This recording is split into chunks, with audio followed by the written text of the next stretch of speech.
Hello, and welcome to episode 14 of the Auditing Antics Podcast. So, today we're going to continue in our series where we've been talking about policies and what that needs to look like for your organization to make sure that you are covering different areas of risk and, really more importantly, areas that can be pretty subjective, that you have to make sure that you have continuity throughout your entire team, whether it's a coding team, compliance, the organization. You want to make sure providers, everybody's on that same page. So today we're going to talk about this a little more, and really from that perspective of how do we implement these policies and make sure that they're being followed and make sure that they're working. And Michelle, that's one of the things that can be it can be really difficult, because when you're working inside of a busy environment, which most practices and hospitals and all of that are, it can be really hard to pause and take care of these types of things and, make sure that they're prioritized when you have, live charges sitting there or denials that have to be worked, things like that. Yeah, I agree. It can be really hard to stop and take that time, but these are things that absolutely have to be priorities because, like you mentioned, there's charges and denials sitting there waiting to be worked. Implementing these policies and having regular oversight of compliance with these policies could cut down on things like denials that you're looking at and having to rework claims or things like that. Encounter sitting with coding questions. As you know, sometimes we have those where a coder is looking at a particular charge. So really having these in place will ultimately improve things like that productivity and getting those charges out the door, because it's going to streamline the process for your coders, and for those working your denials as well. Yeah, and one of the things that I find too, and this can be hard for me in different roles that I've had in the past from a management perspective, but this is really an area where you need to think about who you can delegate some of that to.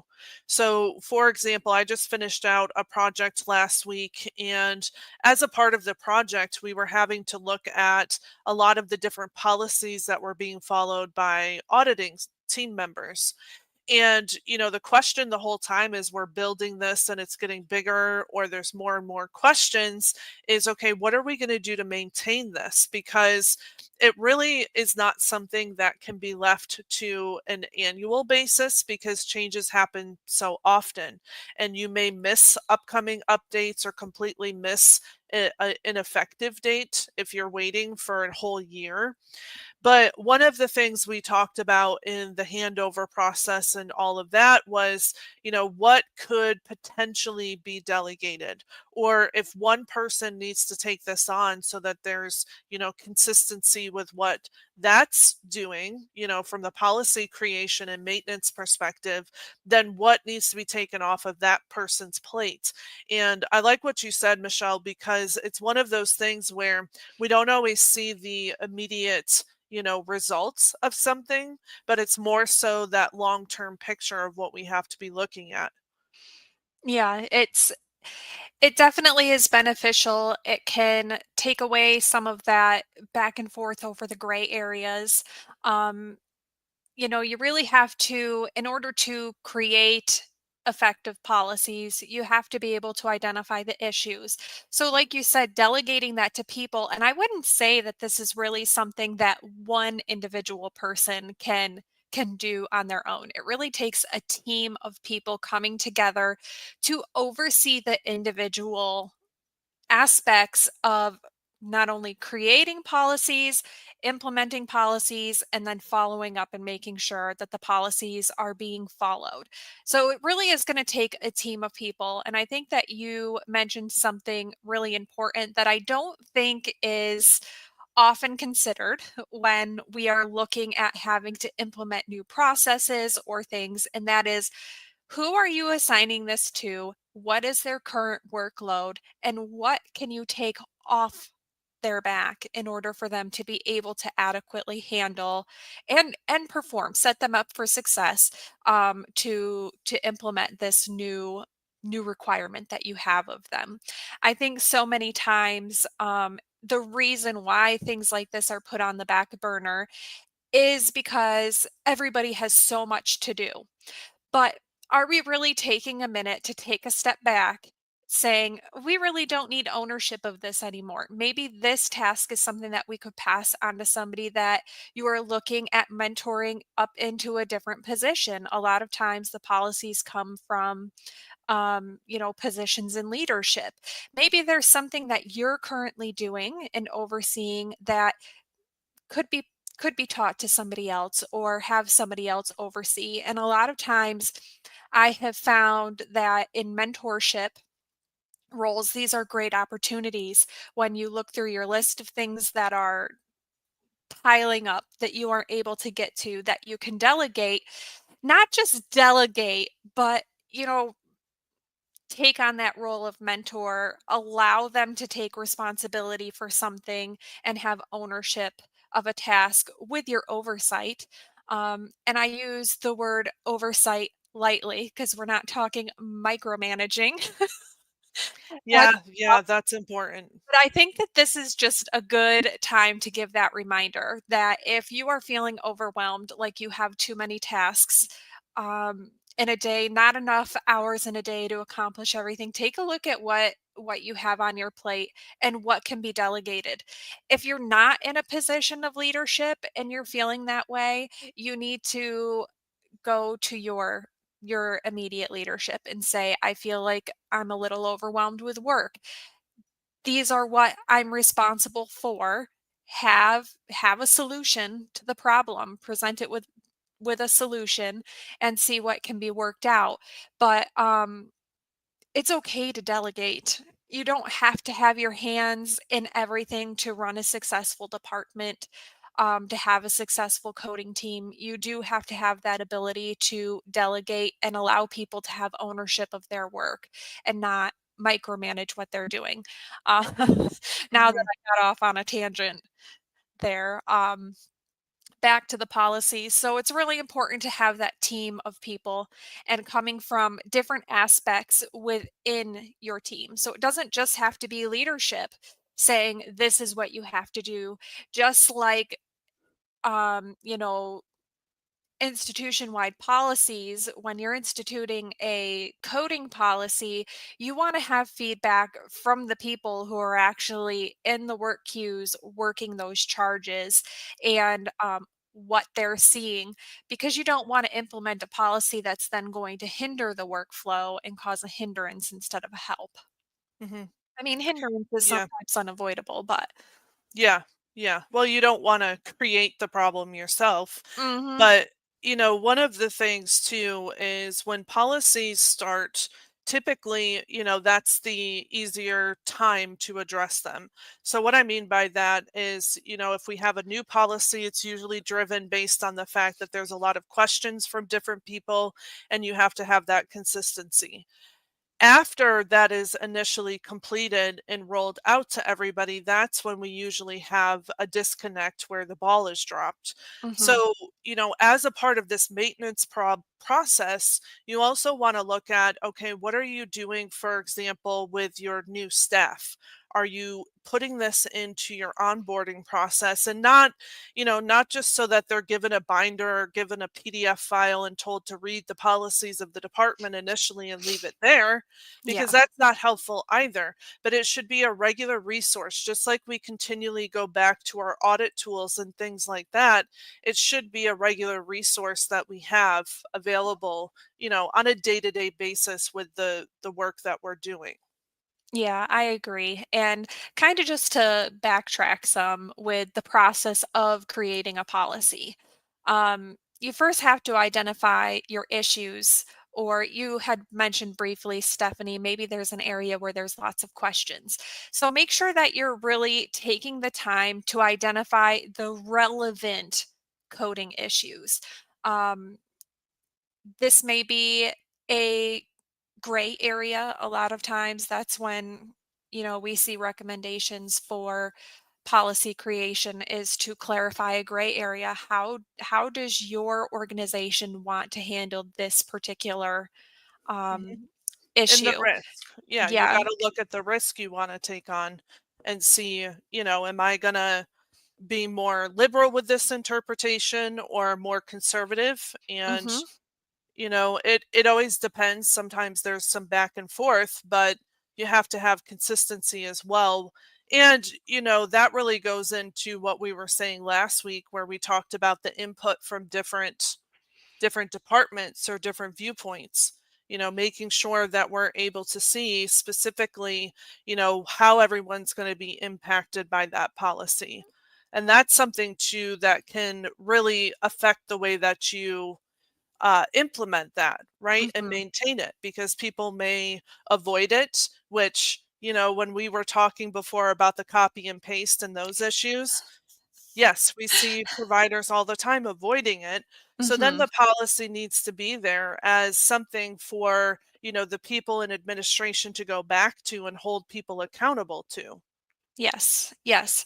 And if need be, that should be part of your policy, escalating noncompliance with the particular policy.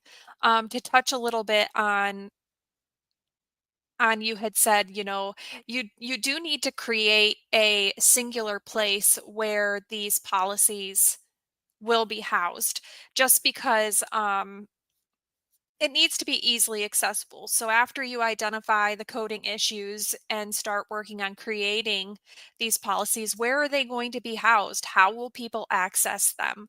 Um, there is nothing more frustrating than having to go through, seven different folders to try to find the different policies. Eventually, you get down where to go, but it needs to be accessible and easy to navigate for anybody who is looking at the policies.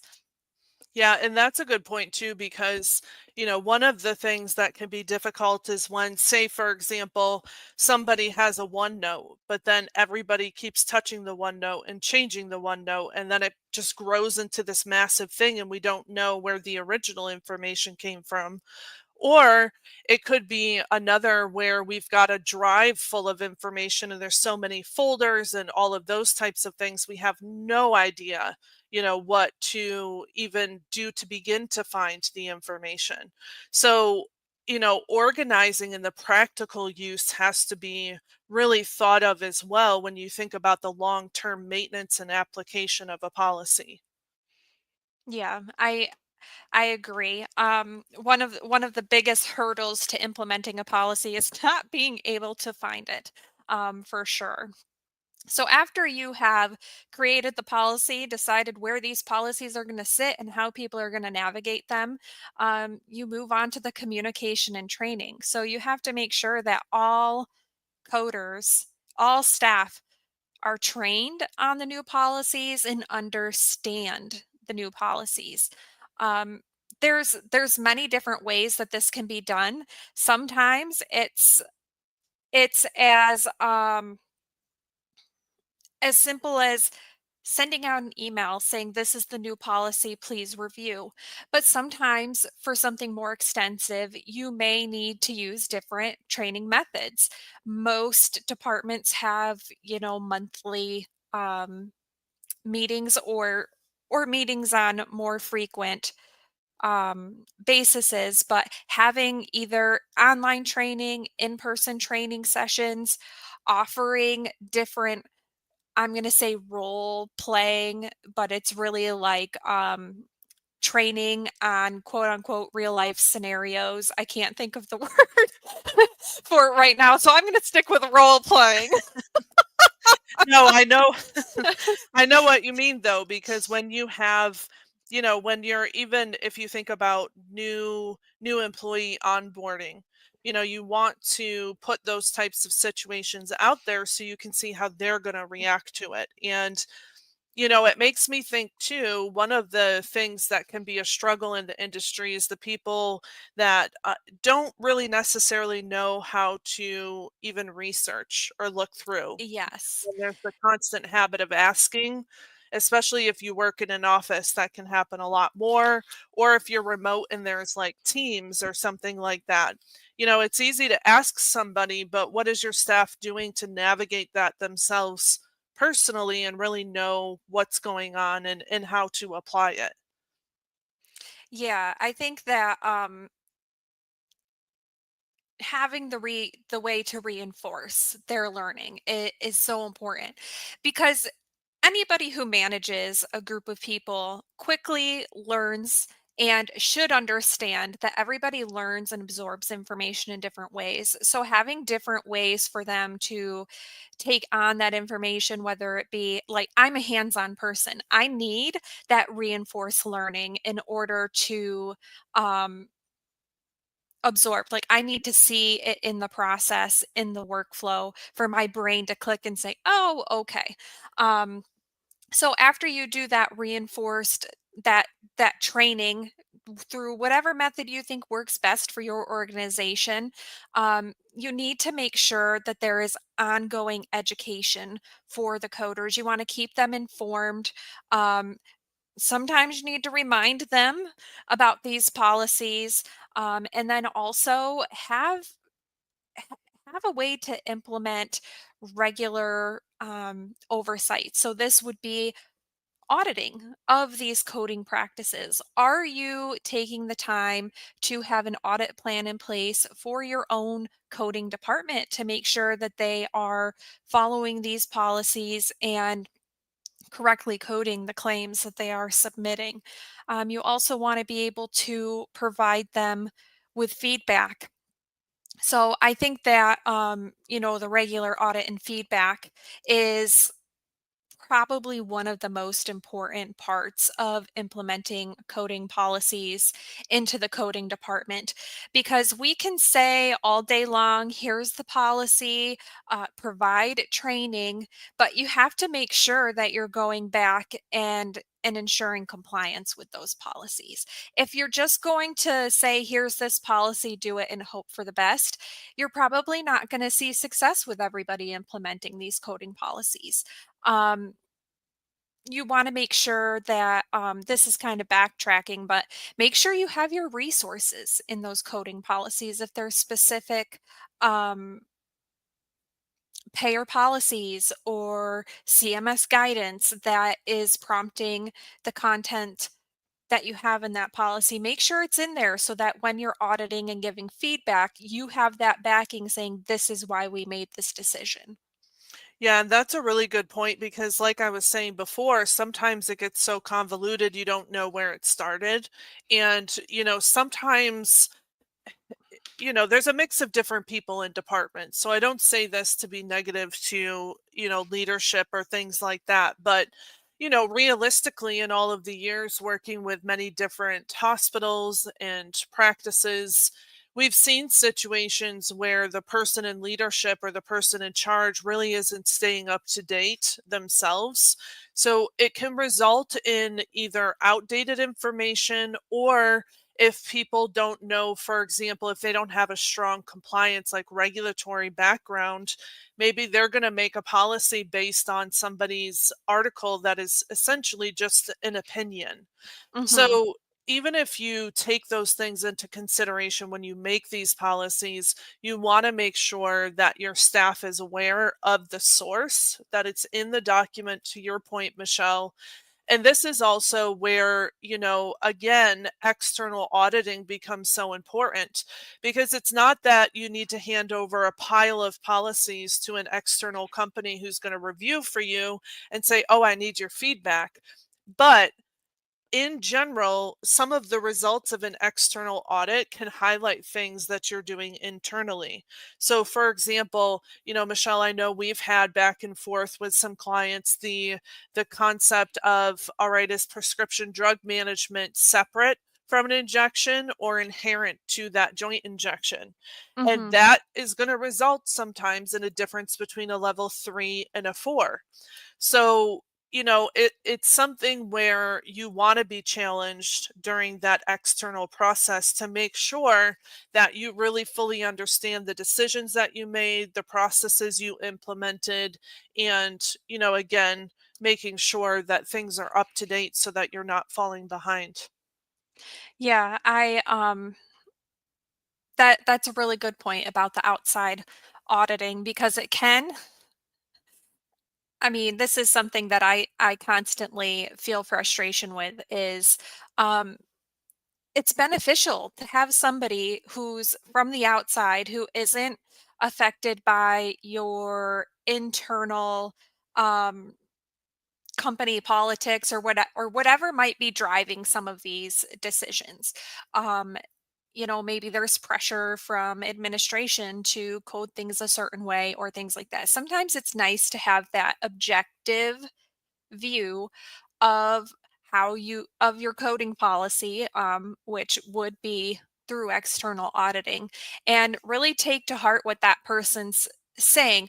Look at the result, look at their rationale for the result. I'm not saying just change your coding policy because you had an external audit and somebody disagreed.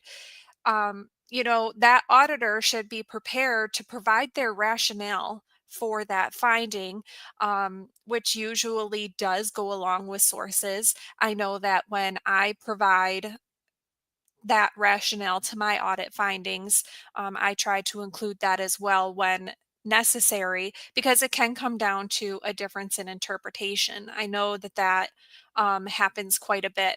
But by having those policies in place, having the resources linked directly in those policies, it can help you to better understand why it's needed and what's the purpose. And then if you do have things like that external audit that comes back, sometimes auditors get it wrong. Sometimes they have misinformation. But I think it's really important to have those sources in there to kind of help validate it.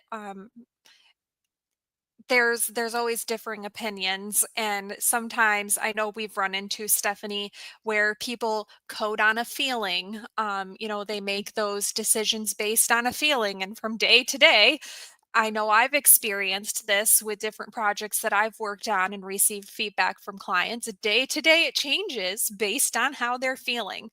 Um, Yeah. so There's having no way that to follow someone like that. no, yeah, there isn't a way to follow someone like that. So having those resources right in there really help validate that policy. So after you've implemented it, you have a regular oversight plan in place for auditing and providing that feedback.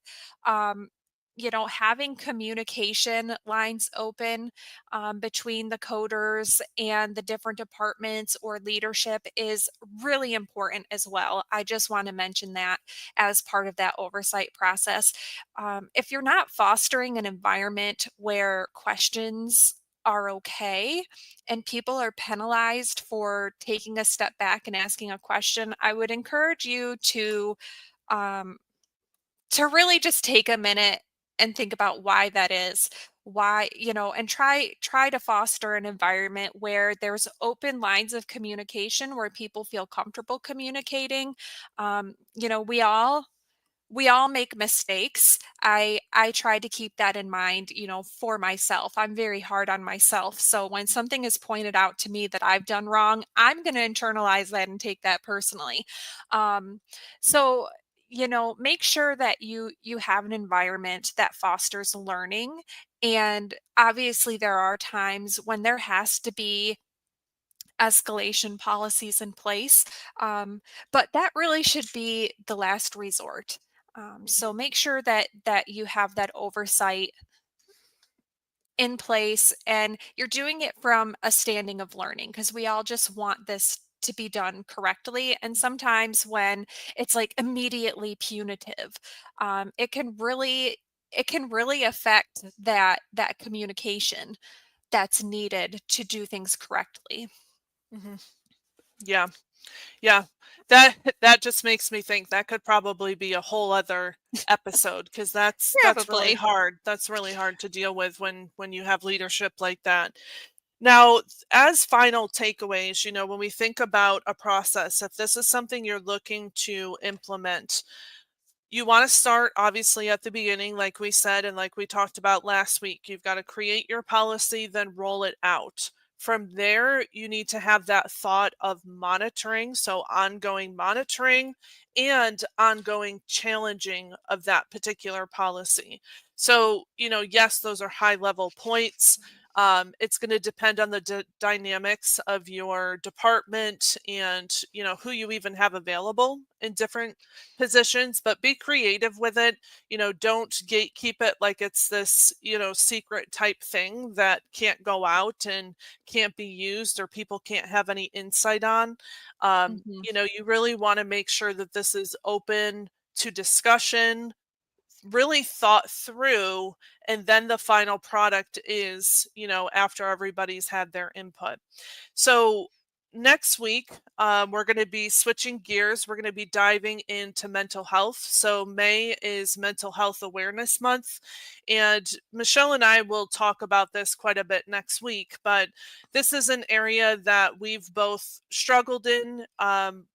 From an anxiety perspective, where it's impacted our professional life, personal life. You really can't separate that out.